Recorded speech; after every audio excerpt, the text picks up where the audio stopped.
वक्रतुंड महाकाय सूर्यकोटि समप्रभा निर्विघ्नं कुरु मे देव सर्वकार्येषु सर्वदा।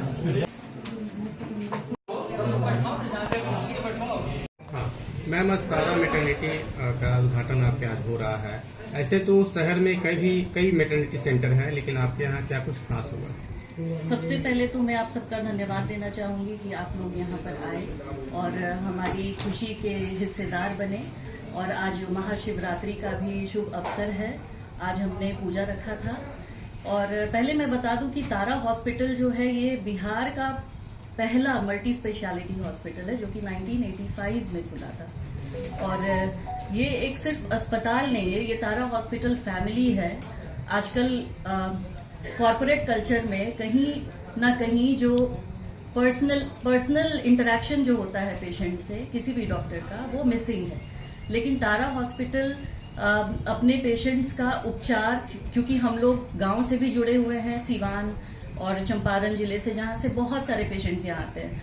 और 1985 में ये हमारे चाचा जी डॉक्टर RN सिंह, मेरे ससुर जी डॉक्टर GN सिंह और RBN sir, doctor Mohan Chaudhary, doctor RB Sharma sir and Usha madam हैं, ये सब सीनियर डॉक्टर्स हैं जिन्होंने इस मल्टी स्पेशलिटी हॉस्पिटल की शुरुआत की। ये आइडिया आया कि अंडर वन रूफ एक कॉम्प्रिहेंसिव ट्रीटमेंट हो सके। बट जैसे होता है कि 40 साल तक सस्टेन किया तारा हॉस्पिटल ने, और अब एज नेक्स्ट जनरेशन हमारी रिस्पॉन्सिबिलिटी थी कि हम कुछ एक्स्ट्रा और ऐड कर सकते हैं।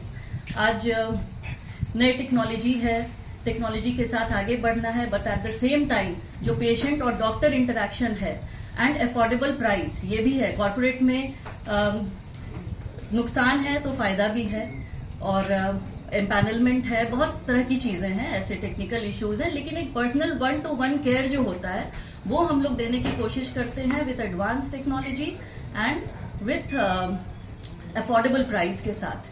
अब बात आई तारा मैटरनिटी की। वैसे तो डिलीवरीज यहाँ पे पहले भी हो रही थी, डॉक्टर उषा शर्मा मैडम करती थी। उसके बाद मेरी शादी हुई, मैं 13 साल पहले मेरी शादी हुई, मैं इस हॉस्पिटल से जुड़ी। और तो चूंकि जनरेशन नया है, नई और चेंजेस आ रहे हैं मेडिकल इक्विपमेंट्स में, मेडिकल टेक्नोलॉजी में, इन्वेस्टिगेशंस में और ट्रीटमेंट मोडालिटीज में भी। तो इस चीज को देखते हुए मुझे ये लगा कि हम लोग को थोड़ा एक्सपैंड करना पड़ेगा अपना with latest technology and maintaining the guidelines. जिस गाइडलाइन पे बिहार सरकार काम करती है मैटरनल मोर्टेलिटी रेट को घटाने के लिए, ऑब्स्टेट्रिक्स मैटरनिटी केयर जो है वो कहीं ना कहीं लैकिंग था। पेशेंट और डॉक्टर के पास कहीं टाइम नहीं है, तो इसलिए इस फ्लोर पे मैंने ये मैटरनिटी विंग की शुरुआत की है, जिसमें NICU भी ICU तो हमारा पहले से चल रहा था, बिकॉज ऑर्थो और न्यूरो के केसेस यहाँ ज्यादा आते थे। And Tara hospital is known all over Bihar mostly for trauma, ortho and neuro. कहीं ना कहीं गायनी का जो चीज था वो लैकिंग था, कुछ गैप हो गया था, बिकॉज पहले जो मैडम प्रैक्टिस करती थी अब उन्होंने थोड़ा काम करना कम कर दिया था ड्यू टू एज फैक्टर। तो इस गैप को भरने के लिए मैंने इस चीज की शुरुआत की कि NICU के साथ में न्यूनेटल ICU है, कि जो प्रीमेच्योर बच्चा है या जिस बच्चे को फीटल डिस्ट्रेस है, जैसे आज मैंने एक सुबह सिजेरियन किया है, बच्चे को फीटल डिस्ट्रेस था, मेकोनियम, बच्चा पैखाना खा लेता है उसमें, वो वाली सिचुएशन थी, तो इमरजेंसी सिजेरियन करना पड़ा। उस स्थिति में कई बार बच्चे को न्यूनेटल ICU की जरूरत पड़ती है। फॉर्चुनेटली इस बच्चे को नहीं पड़ी, लेकिन फ्यूचर में किसी बच्चे को ऐसी पड़ सकती है। और IVF बेबीज भी आजकल बहुत ज्यादा प्रेग्नेंट पेशेंट्स आ रही हैं जो कंसीव्ड आफ्टर इनफर्टिलिटी ट्रीटमेंट हैं और IVF के माध्यम से हो रही हैं। तो ये सब बच्चे काफी प्री टर्म में ही उनका डिलीवरी हो जाता है, करना पड़ता है। ठीक है, तो एक तो हो गया कि एक छत के नीचे आपको NICU सुविधा भी उपलब्ध होगी with ICU। Okay, adult ICU तो है ही, NICU। और लैप्रोस्कोपी की सुविधा भी हम लोगों ने, हिस्ट्रोस्कोपी, लैप्रोस्कोपी भी ऐड किया है। और सबसे इम्पोर्टेंट बात यह है कि मेरा भी एक सपना था कि मेरा जो मैटरनिटी वार्ड होगा, मेरा जो मैटरनिटी फ्लोर होगा, उस पे बहुत क्लॉस्ट्रोफोबिक मैं वो नहीं रखूं। पेशेंट को फ्रीडम रहे घूमने का, कभी धूप भी दिखे, मतलब एकदम बंद वाला चीज नहीं हो, थोड़ा सा घर वाला फीलिंग आए, जिसको रेस्पेक्टफुल मैटरनिटी, और पेशेंट को लगे कि घबराहट नहीं हो कि वो किसी बड़े अस्पताल में आ गए हैं और बहुत प्रेशर हो जाता है। तो इसमें अपने कंफर्ट जोन में पेशेंट को आराम से काउंसल करके तारा हॉस्पिटल और मेडिकल रिसर्च सेंटर की शुरुआत हम लोगों ने 20 अप्रैल 1986 को की। उस समय पटना में कोई मल्टी स्पेशलिटी हॉस्पिटल नहीं था।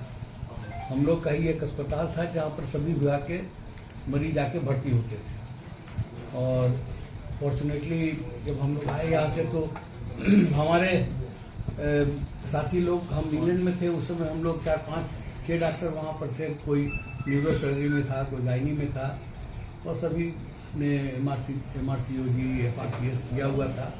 हम लोगों ने यहाँ पर मिल के इस अस्पताल को चालू किया। 1986 के बाद अस्पताल चलता रहा। धीरे धीरे हम लोगों ने देखा कि इसमें बिना इंटेंसिव केयर यूनिट के काम नहीं चलेगा, तो फिर हम लोगों ने 2008 में ICU की स्थापना की और तब से ये अस्पताल सुचारू रूप से चल रहा है। अब तो पटना में बहुत से अस्पताल हो गए हैं, लेकिन 1986 में दूसरा कोई अस्पताल नहीं था। पूरे बिहार के लोग यहाँ आते थे इलाज के लिए, खास करके हेड इंजरी से संबंधित, क्योंकि डॉक्टर RV शर्मा काफ़ी सुप्रसिद्ध डॉक्टर थे और हम लोग के अस्पताल का न्यूरो सर्जरी का उन्होंने ही सबसे पहले यहाँ पर शुरुआत की। फिर धीरे धीरे हम लोगों ने, अब जब हमारे परिवार के 2 सदस्य और डॉक्टर हो गए, डॉक्टर ऋषिकांत सिंह जिन्होंने MCH किया न्यूरो सर्जरी में, डॉक्टर प्रियंका साही सिंह उन्होंने अपना DNB किया गायनी, ऑप्स एंड गायनी में। फिर हम लोगों ने देखा कि ऑप्स एंड गायनी डिपार्टमेंट की कमी हम लोग को खलती थी। पहले डॉक्टर उषा शर्मा थी जो DRCOG MRCOG थी, वो देखती थी। अब उनकी उम्र हो गई है और इसलिए प्रियंका साही सिंह के आ जाने से हम लोग के अस्पताल के ऑप्स एंड गायनी डिपार्टमेंट को काफ़ी सुविधा मिली है। इससे मरीजों को भी आसानी होती है। फिर सब हम लोगों ने मिल के विचार किया कि एक हम लोग को मैटरनिटी और गायनी संबंधित एक अलग विंग बनाना चाहिए, और भगवान की दया से और सब लोगों के सहयोग से हम लोगों ने इसकी स्थापना की है और जिसका हम लोग आज विधिवत उद्घाटन कर रहे हैं। हमें खुशी है कि हम यहाँ पर के लोगों की सेवा कर सकेंगे और भरसक प्रयास करेंगे कि उचित से उचित और कम उम्र में सुविधा प्रदान करें। ठीक।